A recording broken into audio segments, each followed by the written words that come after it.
What's going on, everybody, and welcome back to the Festus Fantasy Football Forum on the Fantasy Jacks podcast. This is week 14. Win and you're in for a lot of teams for this playoff hunt. It's been a fantastic season. It is unfortunately, and maybe fortunately, honestly, coming to an end, and we're going to be recapping the games from last week, previewing this huge week of matchups, maybe some playoff picture scenarios and implications, and also what teams need to do to win and get in, maybe their pathway to the playoffs, if you want to say that. Also, our recurring segments that our team members have done so well this season. We're not just done yet. You know, we got a couple more weeks for them, and also the power rankings, which I hope you guys like, because I like doing them. I don't want to just keep ranking them as normal. I think this way is more fun. Let's start off now with the Festus Fantasy Fact of the Week. All right, take two. Fact of the week. Not the fun fact of the week, because it's not fun. I didn't even ask Jaxon for any stats this week because I was just so pissed at the Steelers. But the fun fact is the Steelers suck. All three phases of the game, offense, defense, special teams. We fucking suck, and I hate watching it. It's not fun to see this shit week in, week out, year in, year out. Tomlin needs to go. The coaches need to go. There needs to be a complete rehaul. Yeah, that's it. Go Steelers tie. All right, guys, so thank you so much, Tony, for that amazing Fact of the Week. Really insightful. We got now the matchup reviews of Week 13. I'm not going to sugarcoat it. That sucked. Again, that was really tough for me personally, but just an updated look at the standings. Currently, there are 4 teams as of now clinched for the playoffs with 2 spots remaining. Name's still loading. Won his division for the, I think, first time ever. So congratulations to you, AJ. Colin wins the West again. I mean, that's insane streak going on here. Brock was definitely super confident in that and did not end up going that way. And then we got the North here with obviously Can't Chub Check and the Evil Empire both clinched a playoff spot now this week, basically going for that first round bye and not having to play that wild card game. Here's the points for update here.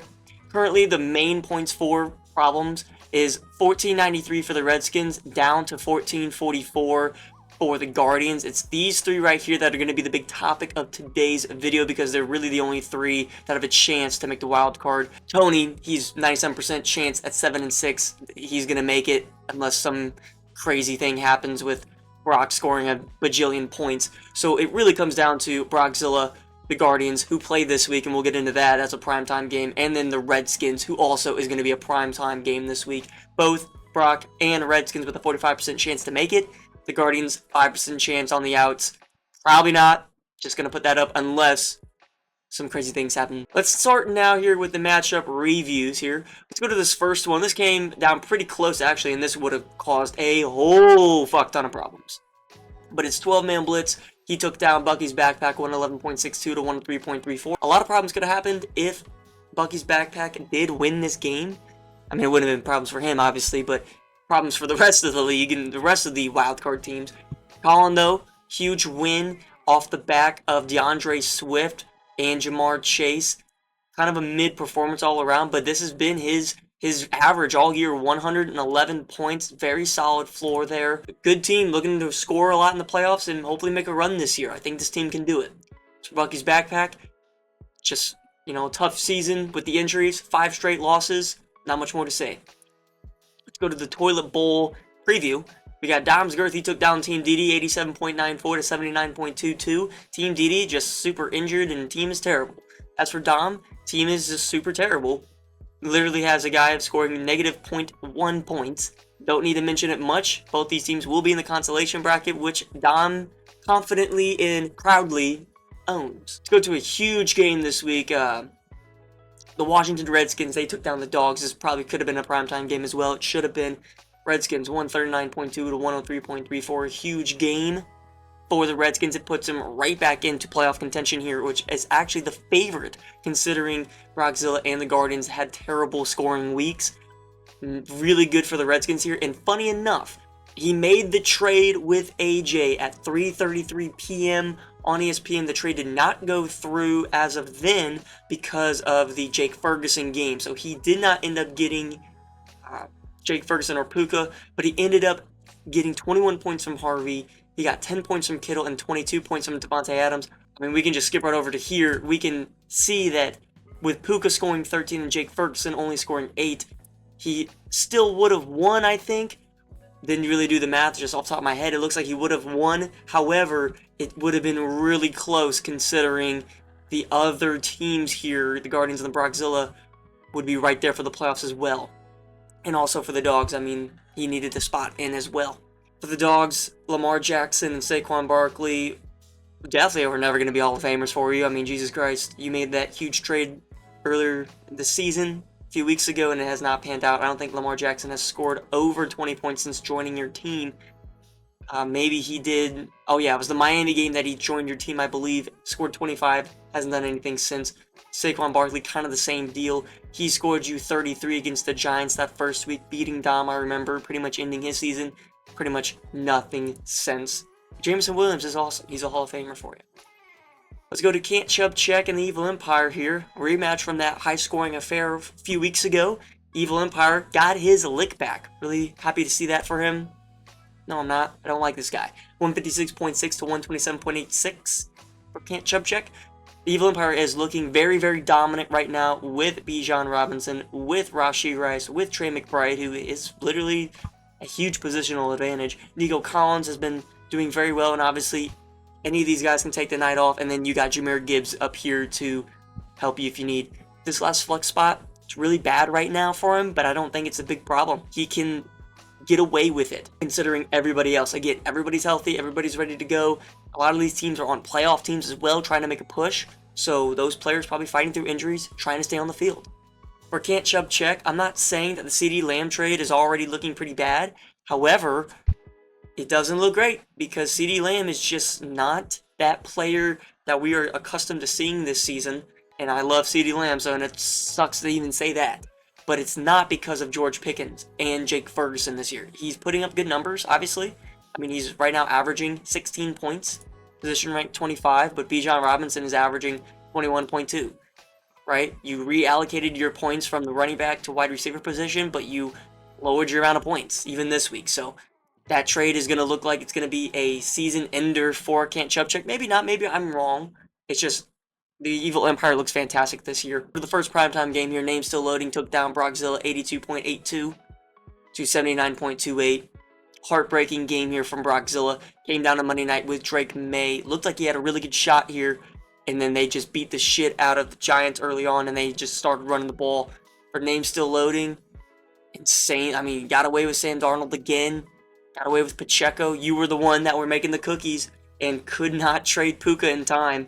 Reinforcements are on the way, though, for the playoffs. Now I think this team can do some damage. You know, upgrade a tight end, arguably. Upgrade a wide receiver, arguably, with Devontae over Puka. And then you get to fill that running back spot with RJ Harvey, who has that backfield to himself. And he's been on fire. For Brockzilla, man, overconfidence. I understand that. I was the same way. I'm just speaking to how it is right now. The Brian Thomas trade, we ridiculed you. I think that was a lose-lose deal because it didn't help your team and it didn't help Dom's team. I think the Amon-Ra trade now looks awful because he's not going to be playing this week because of injury. Granted, not much you can really do about that. Derrick Henry, sucks. Josh Jacobs kind of cooled off. He got injured. The two quarterbacks, you had some fucked up awards with that. Cost you a couple games. Justin Jefferson, you wouldn't trade him. I don't know how you didn't trade him. Just too optimistic, I guess. He cost you, and I get it because I have Justin Jefferson in a couple other leagues too, and he's killed me. How could we have really known? First round pick, you should have traded him. Trust me, I did it to CeeDee Lamb, so I definitely think you could have traded Justin Jefferson. I mean, Brock's got to have a great week 14. He's not out of it, but the team does not look good right now, especially when you look at the bench. Not a lot of depth. I'll go as far as to say there's no depth. And let's go to just a tough game, man. Jack and Goff escapes with the victory over the Guardians of your mom's house, 85.94 to 84.86. Second week in a row, the Guardians face a heartbreaking loss on Monday Night Football. They went into Monday Night Football knowing that you weren't going to win, so I'm not as upset about it. But the fact that it took all game, literally all game, for Stephon Diggs to not do anything, He had 4.3 points going into that final drive. And then they're running the ball. They're in the red zone. They have no reason to pass. And the one throw that Drake May completes, he completes it to Stephon Diggs for no reason. And then they kick the field goal anyways. I don't understand the point of that. Tough game. I mean, tough game for the Guardians. Rome Odunze killed me. You know, he's killed me ever since I made that trade. Maybe looking back, that Nico deal was bad. Even though Breece Hall's been fantastic for me. I've really loved Breece Hall on this team, so even if I lost it, I love that. James Cook, what a great trade for you, especially now with the injury to Amon-Ra St. Brown. Your team looks fantastic. I think this is very much a dark horse team to win the championship that no one's really talking about. In my opinion, it's the second best team in the playoffs. Again, just my opinion, maybe a hot take. I think this team with James Cook, Devon Achane, and JSN, it's borderline unstoppable. Now Joe Burrow, tough game for the Guardians, tough game for Brockzilla, tough week for the Dogs, and Bucky's backpack. Mez doesn't fucking matter. This game didn't matter. Let's get now into the... I just want to go over my picks, actually, before I do that. I went 4-2 last week. My season total to 45-33. So I got a 12-game advantage. That's pretty good. I'm happy with that. I might pick games as playoffs. I don't know. I'm going to pick, again, week 14 and then call it there. See, maybe have compare and contrast how I did last season. Ty, I think he got his lock. I think he took the over. And both teams, I think, hit their overs. So, yeah. So, Ty's cashed. So, he's now 8-6, which he's still in that Bud Light, beard category. We'll see if he wants to do anything for the playoffs as well. But yeah, those are the updates. So now let's get into the matchup previews for Week 14, including the scenarios of how teams can make the playoffs. Alright guys, let's get into the matchup previews for Week 14. Most important week of the season for a lot of folks. We're going to get into that. For one manager that it's not important for, or I guess either one, but it's 12-man blitz taking on Team Didi. Early projection total, 115.5 to 102.6. I think this is a home run win here for 12-man blitz. He really doesn't even need this game. However, playing for pride, playing for your points, playing for seeding, I feel like you already have the number 2 spot locked up, which is a first-round bye, by the way. For Team Didi, nothing much to say here, bub. Just get ready for the losers bracket. I'm going to give this one a 12-man blitz. Next one, the Dogs taking on Dom's Girth. Both teams 5-8. Both teams projected under 100 points with bye weeks and injuries. Another boring game that's not going to really mean much besides consolation bracket seeding. I'm actually going to give this one to Dom's Girth. I think Travion and Juwan Jennings being on bye is a lot for Ty here. And I also think that Lamar and Saquon haven't been performing. They have not had the similar production that we're accustomed to on the other side here. Dom's Girth, Pat Mahomes, right? Sunday Night Football, probably going to show off, probably going to show out. DK Metcalf, sucks. Cortland Sutton, sucks. Either way, this is a shitty game to watch and pick here, but I think I'm going to give it to Dom's Girth. Let's go to Name Still Loading, fresh off of his division-winning performance. He's taking on Can't Chub Check, 113 to 91.5. Newly acquired Devontae Adams and R.J. Harvey now on the roster. No George Kittle this week, but he's going to be ready to go when it comes to the playoffs. Looking at Mez's team, doesn't look great. No CMC this week. You kind of have to win this one and outscore Chris, just to be safe, to keep your first round bye and not be demoted to the wild card game. So this is a pretty big game here for Mez. And I think he's going to win this one. I think he has way too much firepower, even with the CMC bye week, even with the potential Alvin Kamara injury, which is it's very, very likely. So he's probably going to go pick up a random dude off waivers. I still think it's going to be enough with CD, Taylor, Ladd, Travis, Romeo, and Jordan Love stack. I think it's going to be just fine. Let's go to Jacking Golf taking on Bucky's Backpack, 128 to 81.6. Bucky's Backpack, no Tyrone Tracy this week on bye. Potentially no Justin Herbert. Doesn't really matter though. Again, another manager here with pretty much a meaningless game. As for Jacking Golf, could be playing for seeding. You're pretty much locked into the playoffs at this point and your team looks fantastic. You're just praying this week for no injuries. Maybe T. Higgins comes back. That'd be great to see what you have in that player. with Joe Burrow back, you know, you made some great trades this year. Your team has performed very, very well in these last 4 or 5 weeks. I'm going to give this one to Jack and Goff. I think this is the, like I said, dark horse sleeper of this league, and he's got a really good shot here. So let's go now to the first primetime game, and this is where the playoff implications really come into play here. Now, the Guardians of Your Mom's House takes on Brockzilla. Right now, it's about 100 to 116.9. A lot of injury concerns right now with Marvin Harrison having a heel injury, Amon-Ra St. Brown not playing, Drake Mays on a bye week, but other than that, you have pretty good matchups, okay? Bo Nix against Vegas is very nice. Brian Thomas against Indianapolis with no Sauce Gardner is nice. Tyler Warren against Jacksonville, decently nice. The only bad one here is Derrick Henry against Pittsburgh. Josh Jacobs against Chicago could be great, could be terrible, I don't know. Because they have a weird defense, but Derrick Henry against Pittsburgh, kind of tough. For the Guardians, Caleb Williams and Rome Odunze against Green Bay is awful. I hate that. Breece Hall against Miami is great. I think the way the Guardians are going to win this week is through Breece Hall. Also, still on IR at this time, but coming off of IR is going to be Omarion Hampton to replace Ted Aurora, McMillan, and Rico Dowdle, who are on bye. That's a big blow there. Maybe Drake London plays this week. He has a shot from reports that I have seen here. Certainly has a chance to play, which is good. However, it's the Seahawks. I really don't know if I'd want to play him anyways.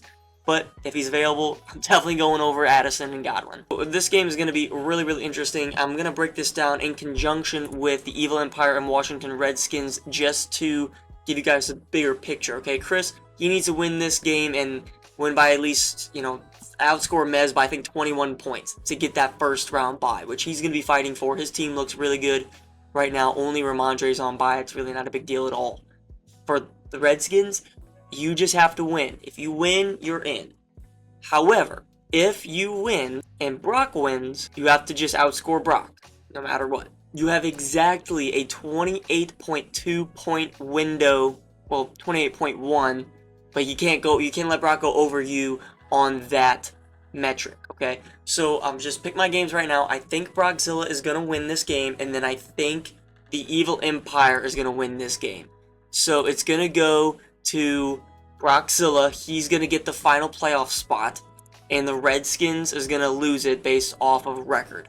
Now, if somehow the Guardians upset Brockzilla, the Redskins make it. Unless the Guardians outscore the Redskins by about 51 points. So that's why when you look at the standings, it's about a 5% chance to make the playoffs. That's because you have to basically, in my case, pray that Judson's team absolutely busts. When you look at it, guys, it's kind of possible. Dallas is going up against Detroit. You know, we don't know how that defense is going to play. Sometimes they're great, sometimes they're terrible, especially in the run game. Genty against Denver is an awful matchup. Zay Flowers against Pittsburgh. Again, whatever Pittsburgh defense shows up that week, I don't know. A.J. Brown against the Chargers. Sometimes the Chargers are great. They're probably better for running backs than they are wide receivers. The game this week is, it's the Dallas and Detroit game for these two managers here. Prescott, Williams, Ferguson, Gibbs. Everything is on the line pretty much for Judson's team. You go over here, you really don't have that narrative, but it's going to be known really quickly how many points are going to be needed for this matchup over here with the Guardians and Brockzilla. If Judson's team comes out with Dak, Javonte, and Jake, and they put up a combined 20 points, which is technically possible, you better believe Brockzilla and the Guardians are on the phones to do everything they can to go win this week to get Judson over the points for tiebreaker, which is very possible. Again, if Judson loses and Brock wins, Brock's in the playoffs. He doesn't have to worry about it. So this is mainly for the Guardians, I guess. But even if Judson wins, Brock can still make it if he can outscore Judson, let's call it 29 points. 28.2 technically. So those are kind of the pathways to success here. I'll go over my picks one more time and give you guys the rundowns of everything. I'll start here. I got Colin winning. I have Dom winning. I have Mez winning. I have Tony winning. And then for the primetime games, I have Brock winning and I have Chris winning. And what I think is going to actually happen is that Brock is going to make the playoffs over the Redskins just narrowly. Came down to the finish here with Judson's team on the up and up, and then Brock's team on the absolute gutter and the absolute toilet. However, he's going up against an injured Guardians team who maybe can make a move, probably not. At this point, you kind of just have to hope that this team, you have to hope, if you're any of these three managers, that your team goes off. Because even if you lose, there's still a chance you make it. You just need a lot of points. That's the name of the game this week. Hope you guys enjoyed that. Now let's get into Tide's Lock of the Week for Week 14. Morning, fellas. Hope you're all having a great Thursday. I didn't send my lock to Jaxon. I keep forgetting. I don't know what it is. I always remember it, like when I'm at work, and then I forget because I get so fucking stoned. And honestly, because I was recording it outside while I was smoking, and it's been cold as shit, so I kind of just been get that shit over with and then get back inside. But I'll give you guys a little teaser this morning, since Jackson's gonna not have the video in for you this morning. Steelers suck. I was just listening to McAfee. They talked about a Dolphins cornerback getting a pick. Then they talked about Minka. Then the Dolphins fan was like, yeah, Minka's back in Miami. Yeah. We're happy he's back. I think he looks happy that he's back. Everything is going good. We're lurking. I'm not happy. I'm not happy at all. Steelers suck. I miss Minka. Minka was a captain. We traded a captain for Jalen Ramsey, who's 3 years older than Minka and costs way more money, and then he's going to play the same position that Minka played, even though Minka was fucking all-pro. I don't know. GP, I get he didn't want to be with us. That's fine. Aaron don't fucking throw the ball downfield anyway, so wouldn't have done him any good. I don't know. Maybe it would have. I don't fucking know. I don't know ball. Maybe I just don't know ball. Maybe that's it. Maybe that's it. I don't know. Give me the over in Chris and Judd. 260 or I need 260. It's 255. 259 and a half. Sorry. 259 and a half. Give me the over. I'm just going to keep riding that train because it seems to be doing me well with betting on Chris is over and whoever he plays if it's a good matchup. So Juddy with the new trade, I bet his team booms even after they did last week. Alright guys, we're going to finish out this episode. I hope you guys have enjoyed it so far. A little more analysis maybe not. Maybe I just rambled and you guys hated it. But we're going to finish it off with another tier list for the power rankings. Again, just a couple housekeeping items. Austin has now moved into the last place spot, so he gets another week added to his tally, and then Chris stays in the number 1 spot. Everyone else in the middle doesn't really matter at this point. This is AJ, if you guys remember. And AJ's going to go in the first ever division title category. Congratulations, AJ. This is a huge accomplishment for you. Another at least 7-win season, which I think also is good. So, looking forward to seeing you in the playoffs. Team DD, he's going to be getting the bar challenge. Nothing different there. Team's ass. Brockzilla, I have him in the injuries man category, considering now Amon-Ra St. Brown, considering he had Marv hurt, Josh Jacobs hurt. At one point, Brian Thomas was hurt, even though he just sucks. Justin Jefferson, not hurt, but his quarterback is so bad that he's basically hurt. I think Brock would rather him be hurt at this point. He probably would have more value. The Evil Empire, I don't know how this team loses, guys. I really don't at this point. I hate to gas him up, but I gassed up Brock a lot during the season, and then his team has crashed and burned, so I'm really hoping that happens here for the Evil Empire. For 12-Man Blitz, I have another division title because he has another division title. I mean, I think this is 4 straight years now for 12-Man Blitz and the Colin Doyle franchise. It's just like clockwork, man. He's one of the best drafters, I think, in the league. You could argue, no, you can't really argue that. I mean, at this point, continued success, pretty good competition considering Tony's made a championship, Brock has made a championship. I think that was the year before COVID year, you know what I'm saying? The pre-merger year. So, really just one guy. Dom's made a championship. It's very, very good division, and Colin runs it, basically. For Dom's girth, I have the bar challenge, because Dom's going to be in the bar challenge. Bucky's backpack, I have injuries, man. I wonder what would have been this case. I mean, 6-2 to start the season. He had injuries even then, but he was still winning games. But once that happened, the Kittle trade really sucked. Even George Pickens has been fantastic, but just Malik Neighbors lost him. Bucky Irving basically lost him for the whole season, and of course he comes back this week and has been great. Imagine, that all year for you. I don't know. I really hope this isn't the end for Jay Gill. I hope he comes back, but just a tough year for the backpack squad. For the Redskins, he kind of wrote about it. We kind of wrote him off. Okay, I wrote him off, but he didn't write back. For the Dogs, I got Super Bowl hangover, because that's what it was. Super Bowl hangover for this team this year. He drafted a lot of rookies. He took a lot of shots in the draft. Not a single trade went well for him. Not literally, I think he lost every trade. You could argue he won the Saquon trade because of the week he won, but at the same time, everything went bad. Everything went wrong. For Tony, guys, I'm going to give you this right here, the dark horse favorite. Like I've alluded to a couple times right now, I think this guy is in prime position to make some noise in the playoffs this year. I think it could be his year. We have Can't Chub Check with the regular season juggernaut tier, like he has been the last 2 seasons, back-to-back 10-win seasons at least, so it's very impressive for Can't Chub Check, considering this franchise was in the gutter for many, many years. He's also actually a pretty good drafter, underrated for sure.